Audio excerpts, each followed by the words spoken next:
untuk membicarakan tentang Hari Pendidikan Nasional. Oke, tapi sebelumnya kita mau mengucapkan dulu selamat Hari Raya Galungan dan Kuningan bagi umat Hindu yang merayakan, dan selamat menunaikan ibadah puasa bagi rekan-rekan yang merayakan, juga bagi anak yang merayakan. Oke, nah kali ini kita mau berbicara tentang Hari Pendidikan dan Budaya. Oke, pengertian pendidikan, kemudian kita juga ingin berbicara tentang siapa sih Bapak Pendidikan dan lomba apa saja yang diadakan di SD Amin untuk memperingati Hari Pendidikan tersebut. Oke, Bray, silakan jelaskan pendidikan itu apa? Oke, pengertian pendidikan secara umum saja ya, ini ya. Nah, pendidikan itu adalah sebuah proses pengajaran berupa pengetahuan, keterampilan, kebiasaan dari satu generasi ke generasi lainnya, baik dengan bimbingan seseorang secara langsung maupun otodidak atau belajar sendiri. Nah, itu pengertian atau definisi pendidikan ya, teman-teman di rumah. Kemudian, siapa sih Bapak Pendidikan di Indonesia ini ya, Bray ya? Siapa Bapak Pendidikan? Ki Hajar Dewantara. Nah, beliau itu terlahir dengan nama Raden Mas Suwardi Suryaningrat pada tanggal 2 Mei tahun 1889. Nah, tanggal kelahiran beliau lah diperingati sebagai Hari Pendidikan Nasional di Indonesia. Ki Hajar Dewantara melahirkan semboyan, yaitu Ing Ngarso Suntulodo, artinya di depan kita menjadi teladan, Ing Madio Mamengkaso di tengah kita memberikan semangat, ya. Nah, dan yang terakhir Tuturi Handayani, dari belakang kita memberikan dorongan dan arahan. Oke, baik. Kita harus ingat ya, ternyata di Indonesia ini ada Bapak Pendidikan, yaitu Bapak Ki Hajar Dewantara, yang mana Bapak Ki Hajar Dewantara ini mengeluarkan semboyan, yaitu Ing Ngarso Suntulodo, Ing Madio Mamengkaso, dan Tuturi Handayani. Oke, dari Bapak Pendidikan kita berbicara nih sekarang Bray tentang lomba yang diadakan di SD Amin ya. Oke, lomba yang diadakan di SD Amin khususnya untuk kelas 5 yaitu pembuatan sinopsis dalam rangka menyambut Hari Pendidikan. Nah, ini dikhususkan di kelas 5 ya, dan kita sudah mendapatkan 5 terbaik dari pembuatan sinopsis tersebut ya. Ada juara 1, juara 2, juara 3, kemudian ada juara favorit dan pilihan pemirsa. Ya, baik. Teman-teman di rumah tentunya penasaran juga kan dengan isi sinopsisnya dari juara 1 sampai juara pilihan pemirsa. Sebaiknya kita dengarkan saja sinopsis dari juara 1 yang diraih oleh Aurel dari kelas 5B dengan judul sinopsisnya Timun Mas, yang akan dibacakan oleh Bu Ria. Timun Mas. Di sebuah desa hiduplah seorang janda yang dipanggil Mbak Londo. Mbak Londo ingin sekali memiliki seorang anak. Namun sampai ia menginjak masa tuanya, harapan tersebut masih belum terwujud. Keinginan Mbak Londo untuk memiliki anak semakin kuat, dan pada akhirnya Mbak Londo memutuskan meminta bantuan pada raksasa yang dipercaya dapat mengabulkan keinginannya. Pada akhirnya keinginan Mbak Londo dikabulkan dengan syarat. Jika anak yang dimiliki Mbak Londo nantinya perempuan, maka Mbak Londo harus menyerahkannya pada raksasa tersebut untuk dimakan olehnya. Mbak Londo menyanggupi syarat tersebut. Maka raksasa itu memberikan kepada Mbak Londo timun kuning yang berukuran besar. Raksasa berpesan bahwa dalam timun tersebut akan ada seorang bayi apabila Mbak Londo menaruh timun tersebut di bawah cahaya lampu sentir selama 7 hari. 7 hari kemudian Mbak Londo membuka timun secara perlahan, dan ternyata seperti yang sudah dijanjikan oleh si raksasa tersebut, terlihatlah bayi perempuan yang sedang menangis dalam timun tersebut. Mbak Londo sangat senang dan memberinya nama Timun Mas. Timun Mas tumbuh menjadi anak yang sangat cantik dan pintar. Ia begitu baik hati, ramah, dan berbudi pekerti luhur. Timun Mas sangat menyayangi Mbok Londo. Begitu pula Mbok Londo sangat menyayangi Timun Mas.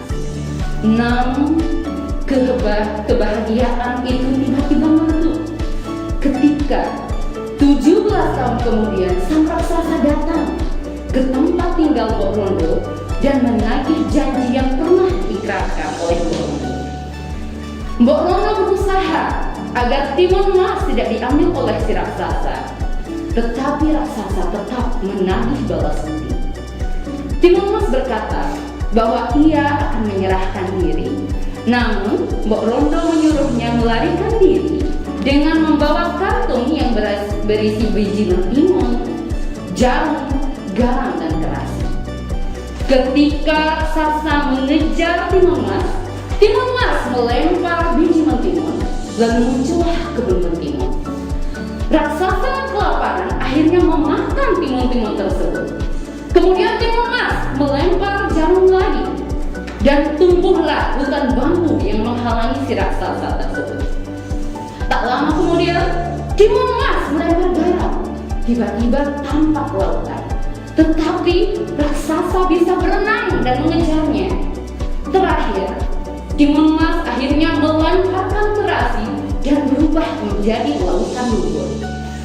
Karena raksasa sudah lelah dan terluka, raksasa tersebut tenggelam di dalam lumpur, dan pada akhirnya Timun Mas pun selamat dan kembali ke desa. Ya, baik Bu Rai, tadi kita sudah mendengarkan pembacaan sinopsis dari juara satunya Aurel yang sudah dibacakan oleh kalian tadi ya. Ceritanya sangatlah bagus.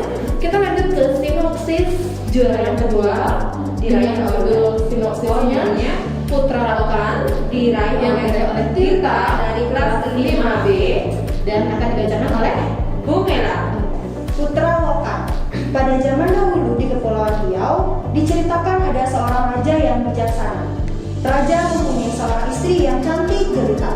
Pada suatu hari, saat sedang mengajak permaisuri berjalan menyusuri sungai, tiba-tiba sang permaisuri jatuh pingsan.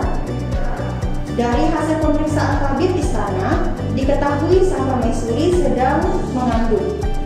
Raja merasa sangat bahagia. Semua kebahagiaan berubah menjadi duka ketika pada hari kelahiran tiba, permaisuri melahirkan seekor lokan atau ternak. Dengan berat hati, sang raja membuang permaisuri dan putra mahkota ke dalam hutan.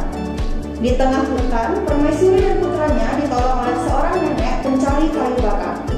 Dari surat kecil yang diletakkan di dalam bungkusan lokan itu, permaisuri menyadari jika raja telah membuangnya. Nenek tua berpesan agar permaisuri tetap merawat putranya yang berwujud lokan itu.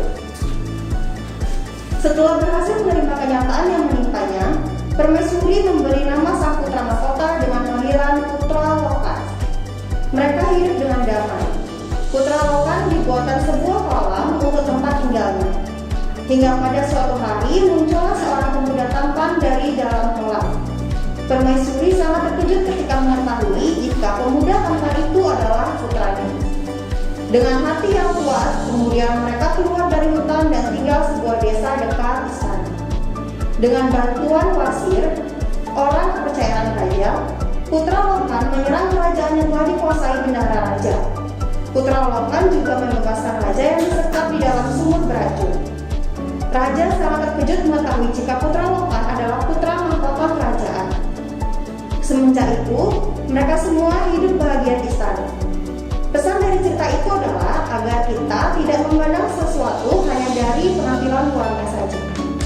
Oke Bu Rai, tadi kita sudah mendengarkan pembacaan sinopsis dari juara yang kedua ya, yaitu dengan judul Putra Lokan yang sudah dibacakan oleh Bu Mela tadi.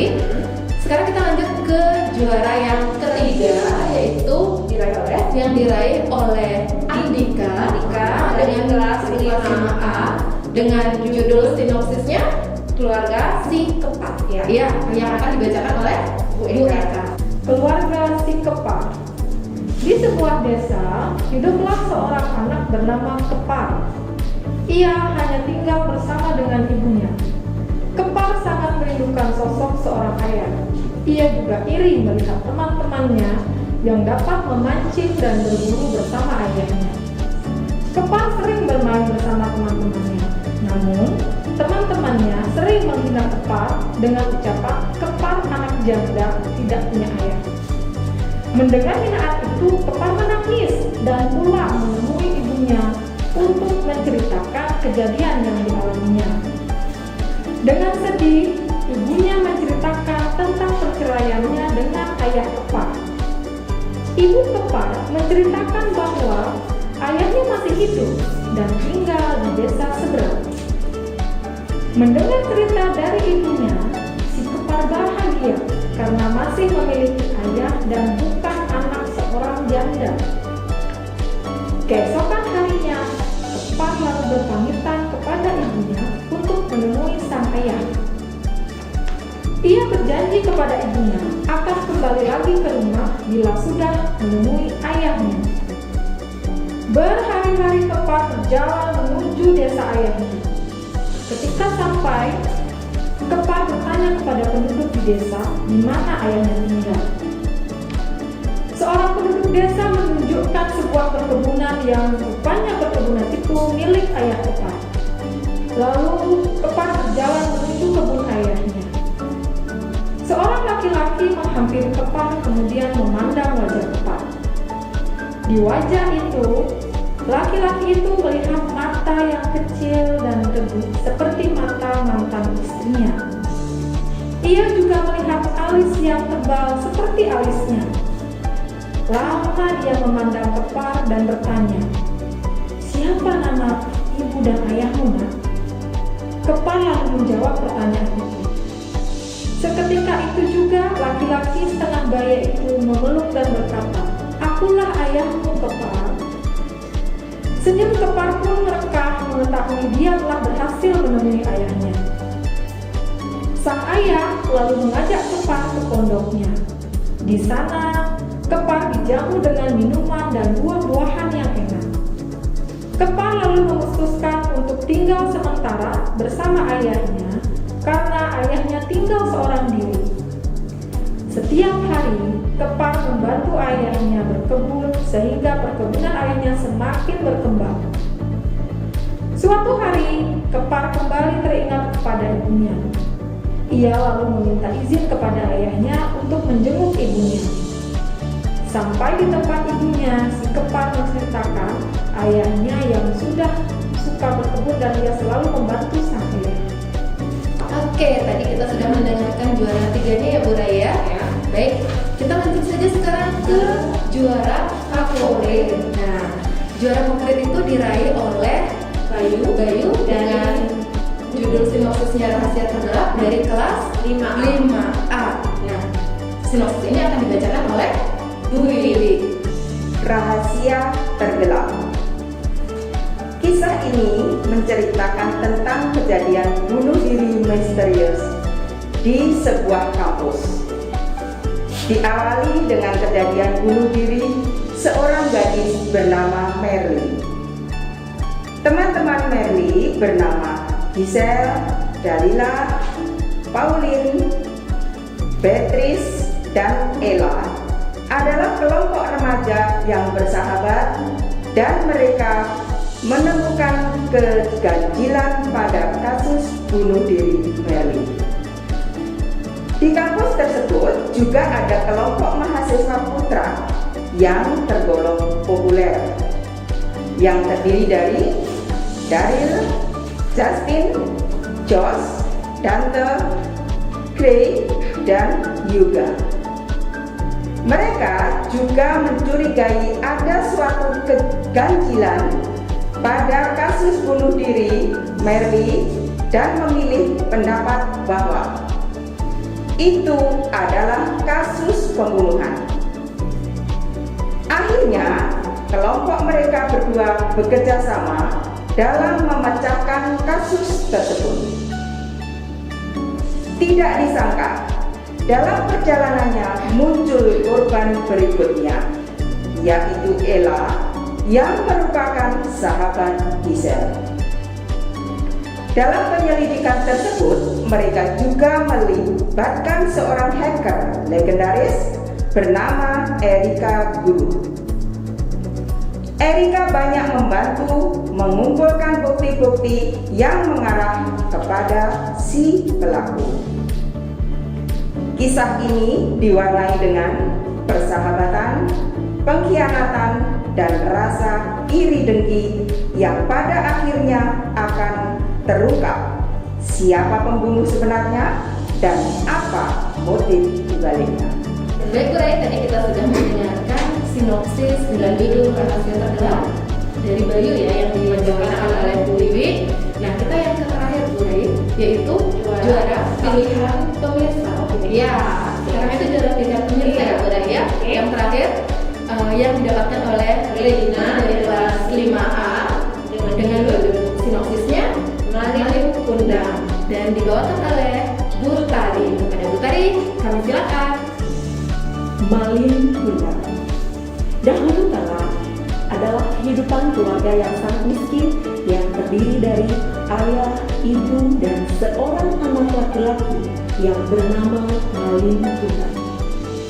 Ayah Malin Kundang harus pergi merantau dan tak pernah kembali. Malin Kundang adalah anak yang nakal tetapi cerdas. Karena kenakalannya, dia mempunyai bekas luka di tangannya. Setiap hari, Malin Kundang membantu ibunya mencari nafkah untuk kehidupan sehari-hari. Pada suatu hari, Malin Kundang memutuskan merantau dan bertekad mengubah nasib keluarganya. Di tengah laut, kapal Malin Kundang diserang oleh bajak laut. Seluruh isi kapal dirampas dan semua penumpang dibunuh. Tinggallah ia sendiri, dan dia berjuang dengan kegigihannya sampailah dia di sebuah desa yang sangat subur. Malin Kundang yang berani dan cerdas akhirnya menjadi kaya raya dan mempunyai istri bangsa. Pada suatu hari, Malin Kundang kembali ke tempat lahirannya dengan istrinya. Malin bertemu dengan ibunya, tetapi dia tidak mengakui ibunya karena ibunya sangat miskin dan berpakaian compang-camping. Kemudian ibunya mengutuk Malin Kundang menjadi batu. Demikian sinopsis cerita Malin Kundang, dan hikmah yang dapat dipetik dari sinopsis ini yaitu janganlah menjadi anak yang durhaka terhadap orang tua. Oke, dengan berakhirnya pembacaan sinopsis dari juara pilihan pemirsa, maka berakhirlah pertemuan kita kali ini ya. Dan perlu diingatkan kembali ya Bu Rai, untuk teman-teman, rekan-rekan, anak-anak di rumah untuk selalu tetap menjaga protokol kesehatan dengan selalu memakai masker, kemudian rajin mencuci tangan dan menjaga jarak tentunya ya Bu Rai ya. Oke, kita mau mengucapkan selamat Hari Pendidikan Nasional. Jayalah negeriku, jayalah bangsa. Jangan lupa untuk like dan komen videonya. Jangan lupa di-share di media sosial kalian. Jangan lupa subscribe dan nyalakan tombol lonceng notifikasinya. Dadah!